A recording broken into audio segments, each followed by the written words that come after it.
안녕하십니까. 토끼왕자입니다. 야, 시간이 진짜 무서울 정도 빠르게 지나가서 벌써 일요일 저녁입니다.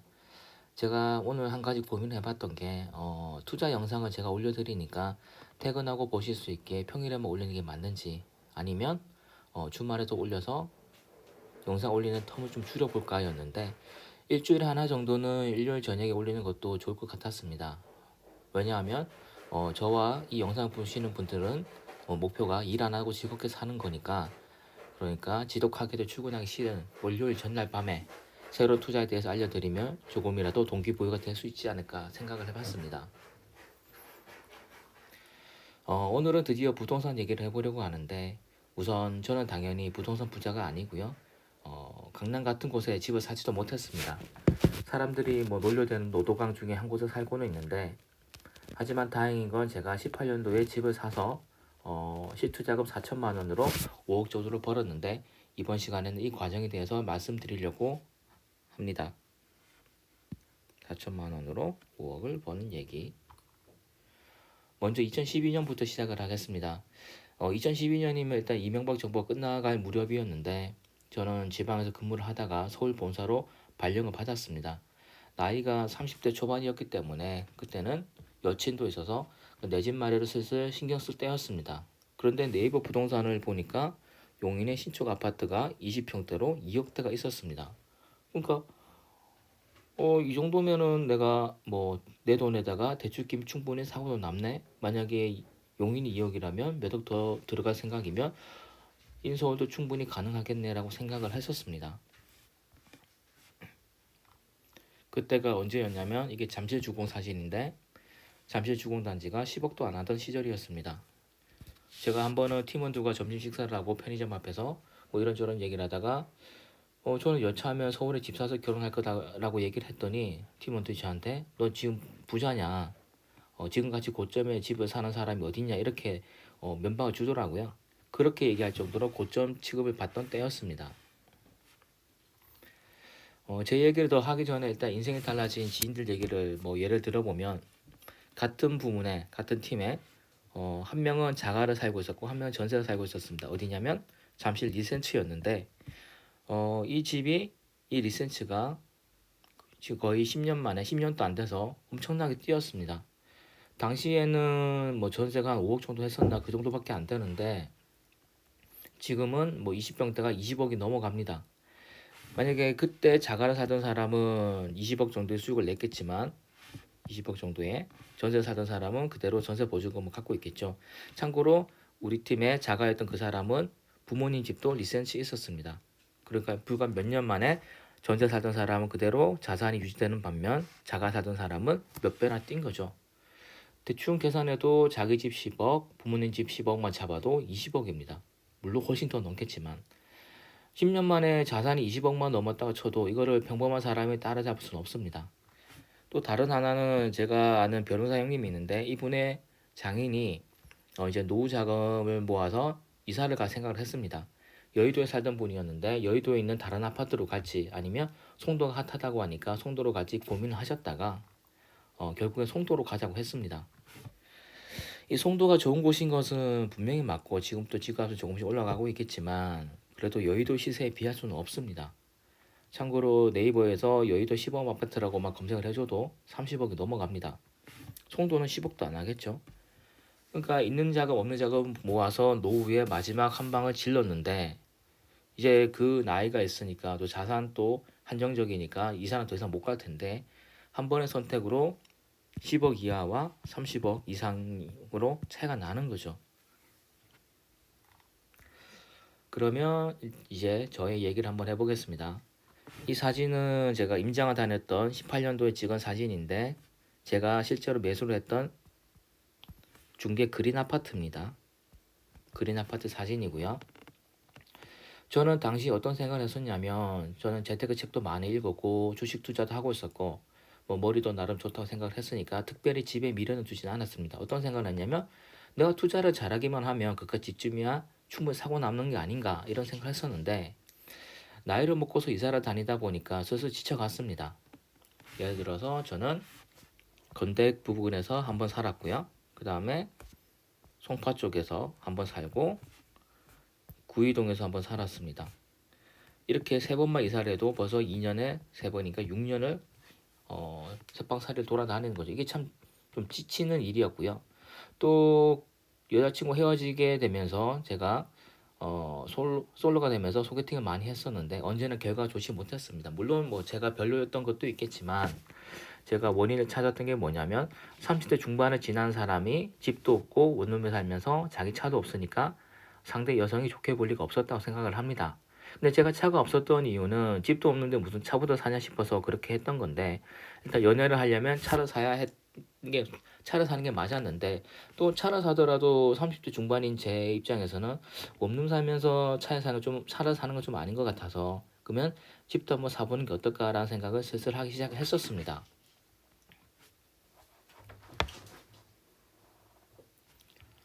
그런데 저는 그래도 계속 주식 투자에 미련이 있고 주식 투자 계속 했어야 되기 때문에 최대한 주식 투자 자금을 안 건드리는 범위 내에서 집을 사기로 마음을 먹었습니다. 그러면 대출을 풀로 땡길 생각을 하고 자금 계획을 세웠고요. 목표로 한 금액대 아파트를 직접 찾아다니면서 인정을 해봤습니다. 아마 2년 단위로 저처럼 이사를 해본 분들은 제가 드리는 말씀이 무슨 말인지 아실 거예요. 정말 귀찮거든요. 그래서 어쩔 수 없이 저도 나이를 먹어감에 따라서 집을 구하러 다닐 수밖에 없었습니다.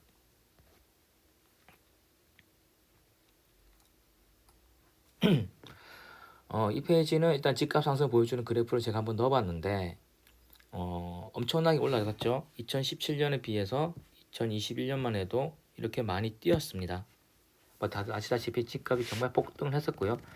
저도 지금 와서 좀 아쉬운 건 2012년에 찾아봐서 용인 아파트를 그때 바로 질렀더라면 지금 어떻게 됐을까? 아니면 그 사이사이에라도 제가 봤던 아파트들, 창동 주공 아파트도 경매로 나온 걸 봤었는데 2억도 안 하는 아파트를 봤었습니다. 그래서 저런 아파트는 뭐 언제든지 살 수 있겠다 생각을 했는데 지금 창동 주공 검색해 보시면 거의 뭐 9억, 10억 이렇게 올라가 있습니다. 그러니까 1억 되면 대출을 끼고 사면 제 돈 뭐 2, 3천만 집어넣어 놨어도 살 수 있었고 그게 몇십 배로 뛰어서 10억 가까이 가는 거였죠. 그렇게 기회를 많이 놓쳤었습니다. 이 문구는 원래 원문은 집이 아니라 외제차입니다. 외제차는 능력이 아니라 용기로 사는 거라고 누가 유행어를 만들었었는데 저는 집도 능력이 아니라 용기로 사는 거라고 생각을 합니다. 집이라고 하는 게 막상 사보면 진짜 별거 아닌 건데 사기 전에 엄청나게 꺼려집니다. 하락이 걱정되기도 하고 수시로 갈아탈 수 있는 것도 아니고 그런데 집은 능력이 아니라 용기로 사야 된다는 이유가 일단 맞다 싶으면 눈 딱 감고 질러야 된다는 겁니다. 저 같은 경우는 최종적으로 매수를 한 게 아까 말씀드렸듯이 중계역 앞에 있는 그린 아파트였습니다. 이 아파트를 샀던 이유가 그린 아파트는 7호선 라인이고요. 그리고 안에 초등학교가 있었습니다. 일명 초푸마라고 하죠. 초푸마였고 3층세대가 있고 1990년대 아파트라서 시간이 지나면 재건축도 할 수 있는 아파트였습니다. 참고로 저는 이 집을 작년에 팔았지만 지금은 이미 정밀 진단을 추진하고 있습니다. 정밀 진단이 통과된다면 집값은 한번 더 뛰게 됩니다. 죄송합니다. 재건축이라고 하면은 일단 정밀 진단이 통과되면 한번 오르고요. 그 다음에 조합이 설립되면 한번 오르고 그러면 그 다음에 거의 보합소를 가다가 이제 완공이 될 무렵에 다시 한번 오르게 됩니다. 저는 21평을 샀었는데 21평 당시 가격이 폭등하고 매물이 사라지던 시절이라서 제가 당시에 나왔던 매물이 3억 1,500이었습니다. 이것도 겨우겨우 찾아서 갔던 매물이고요. 이게 어느 정도로 매물이 없냐면 정말 네이버에 부동산 올라오자마자 집도 안 보고 돈을 넣어주지 않는 이상의 집을 살 수 없는 그런 시절이었습니다. 그럴 정도로 매도자 우위 시절이었고요. 그래서 저는 겨우겨우 3억 1,500에 나온 집을 보러 갔었는데 이 집을 계약을 하려고 했더니 집주인이 3억 3천원 내돈 집이라고 부동산 착각했다고 3억 1,500이 아니라는 겁니다. 그걸 계약서에 도장 찍기 전에 얘기를 하더라고요. 그래서 그 자리에서 바로 1,500을 올려줬었는데 좀 더 디테일하게 제가 말씀드리면 매도자 우위인 시절이니까 매물이 나오기만 해도 정말 귀한 시절이었습니다. 그래서 저는 약속 시간보다도 1시간 일찍 부동산으로 찾아갔습니다. 그랬더니 부동산에서 하는 말이 저보다 30분 일찍 오기로 했던 사람이 있다고 하는 겁니다. 그런데 제가 1시간 일찍 왔으니 그럼 저보고 먼저 보라고 하더라고요. 그래서 저는 후다닥 집을 보고 바로 계약하기로 했습니다. 계약서 쓰려고 하는데 이제 저보다 원래라면 30분 더 일찍 보기로 했던 이 사람이 전화가 왔더라고요, 부동산한테. 그러니까 부동산은 뭐 집주인이 마음 바뀌어서 안 팔기로 했으니까 이번은 그냥 넘어가시고 다음에 더 좋은 거 있으면 연락드릴게요 하고 둘러대 끊어버렸습니다. 바꿔 얘기하면 제가 1시간 일찍 갔고 30분 일찍 오기로 했던 사람이 전화 왔다라는 얘기는 사이 텀이 30분입니다. 그러니까 몇 억짜리 집을 사면서 저는 30분 만에 결정을 내렸던 거죠. 그렇게 하지 않을 수가 없었던 겁니다. 그 정도로 매물이 없었고요. 그 정도로 매도자 우위였습니다. 근데 막상 계약서에 도장을 찍으려고 하니까 집주인이 3억 3천인데 부동산에서 잘못 내놓은 거네요. 이렇게 얘기를 해서 어쩔 수 없이 저는 3억 1,500을 올려버렸습니다. 제가 계약을 했던 게 18년 9월입니다. 18년 9월에 계약을 했고 21평에 3억 3천을 주고 계약을 했는데 이 중에서 제 자본금이 4천만 원입니다. 그 다음에 마이너 통장을 5천만 원 받았고요. 그 다음에 사내 대출을 3천만 원 받았습니다. 그 다음에 보금자리를 2억 1천을 받았습니다. 이렇게 하면은 딱 3억 3천이 나옵니다. 이 집은 참고로 한 달 만에 3천만 원이 올랐고 1년 만에 1억이 뛰었습니다. 그리고 실거주 2년이 채우자마자 2억을 남기고 제가 매도를 하게 됩니다. 제가 만약 그때 1시간 일찍 가지 않았더라면 또는 그 자리에서 1,500 올리는 게 기분 나빠서 제가 만약 계약을 안 했더라면 저는 어쩌면 2억을 벌지 못했을 수도 있습니다. 저는 그린 아파트를 팔고 지금은 은행 사거리 쪽으로 이사를 왔습니다. 이 집은 제가 2020년 여름에 계약을 했고 입주는 2011년 1월에 했습니다. 입주 기준은 저는 이제 1년이 넘어가고 있는 무렵이고요. 참고로 이 집은 3개월 만에 5천만 원이 올랐고 1년 만에 3억이 뛰었습니다. 바꿔 얘기하면 저는 18년에 4천만 원으로 제 자본금을 시작을 해서 그린 아파트에서 2억을 벌었고 지금 집에서 현재 3억이 시세가 뛰어서 5억을 벌고 있습니다. 지금도 호가를 보고 있으면 작년 고점을 유지해주고 있고요. 물론 지금 사는 아파트가 노도강 아파트에다가 오래된 곳이라서 녹물이 나옵니다. 제 블로그를 보시면 아시겠지만 녹물 피터를 자주 간다라는 걸 올려놓은 적도 있고 사진도 올려놨습니다. 그런데 제가 한번 말씀드린 적이 있겠지만 평범한 사람이 남들보다 잘 살려면 귀찮은 걸 감수해야 합니다. 어쩔 수가 없습니다. 그러니까 녹물이 나오고 주차 시설도 부족한 곳에서 몸빵하는 것이 일종의 몸테크라고 저는 봐서 지금 이렇게 살고 있는 겁니다. 그리고 저는 이 몸테크를 무한 반복할 생각입니다. 한번 돈을 버는 거를 배웠기 때문에 이 방법을 계속해서 돈을 불려갈 수밖에 없는 거죠. 다음 시간엔 제가 집을 어떻게 골랐는지 앞으로 어떤 집을 노릴지에 대해서 말씀드릴 거고 오늘은 그냥 제가 대충 어떤 과정으로 어떤 마음을 먹어서 어떤 대출이나 이런 루트를 통해서 집을 샀는지를 말씀드렸습니다.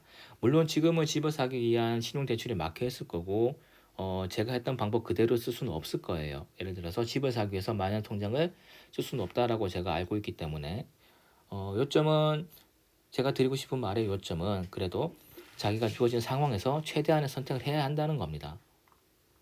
지금은 뭐 집값이 떨어지네 앞으로 더 오르네 말들이 많은데 적어도 실거주 한 채는 있어야 되고요.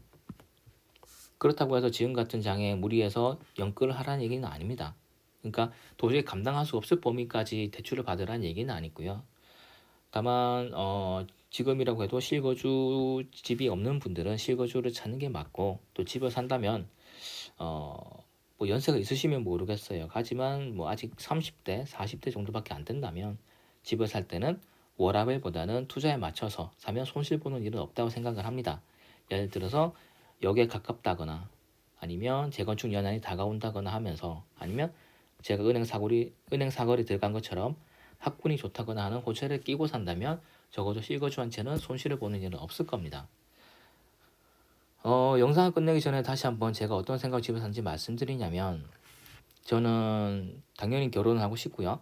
나중에 결혼하게 돼서 처가 때 인사드리러 갔을 때 현금이 있는 사람과 집 있는 사람은 다르게 보일 거라고 생각을 했습니다. 만약에 현금 1억이 있으면서 원룸에 사는 사람이 빚이 없으면서 장인에게 저는 원룸에 살지만 1억 있어요 이렇게 얘기하는 것보다는 현금 1억 있는 사람이 2억 대출을 받아서 3억짜리 집을 사는 겁니다. 그래서 저는 작지만 서울 변두리에 집을 사놓은 게 있어서 거기서 따님과 신혼생활 시작하겠습니다 라고 말을 하는 게 더 나을 거란 생각을 했었습니다. 현실적으로요. 뭐 장인 된 사람이 네 대출은 얼마냐 뭐 시세가 얼마냐 이렇게 물어보지는 않겠죠. 그럼 남들이 보기에도 야 너 잔고이 1억 있냐? 야 대단하다라고 얘기하는 거랑 와 너 서울에 집 있어? 라고 하는 것 중에서 어느 게 더 나을까요? 저는 절대로 무리한 투자를 하라는 건 아닙니다. 그리고 지금이 폭등장이니까 빚내서 다주택자가 되라는 것도 아닙니다. 하지만 살아보니까 월세살이 전세살이는 정말 눈치 보이고 서럽고 저도 더러운 걸 정말 많이 봤어요. 좀 말도 안 되는 짓을 엄청나게 하더라고요. 집주인들이. 그리고 나이가 들수록 내 집에 있어야 한다는 생각이 점점 더 커지고요. 한번 생각해 보시기 바랍니다. 저는 보금자리 30년을 받았고요. 물론 이거를 다 갚을 생각은 없습니다. 시세가 오를수록 갈아타면 되니까요. 근데 만약에 꾸준히 갚는다고 전제를 하면 여러분들 나이가 30살이라고만 해도 30년 대출을 받으면 만기가 60살입니다. 환갑입니다. 환갑이 돼야지만 빚을 다 갚는 거예요. 정상적으로 갚는다면. 그러니까 지금의 자기의 자금 상태를 살펴보시고 투자 가치가 있는 곳에 실거주 한 채는 꼭 마련하시기 바랍니다. 그러면 저는 다음 영상으로 찾아오겠습니다. 항상 건강하시고 성토하시고 저는 토끼 왕자였습니다. 감사합니다.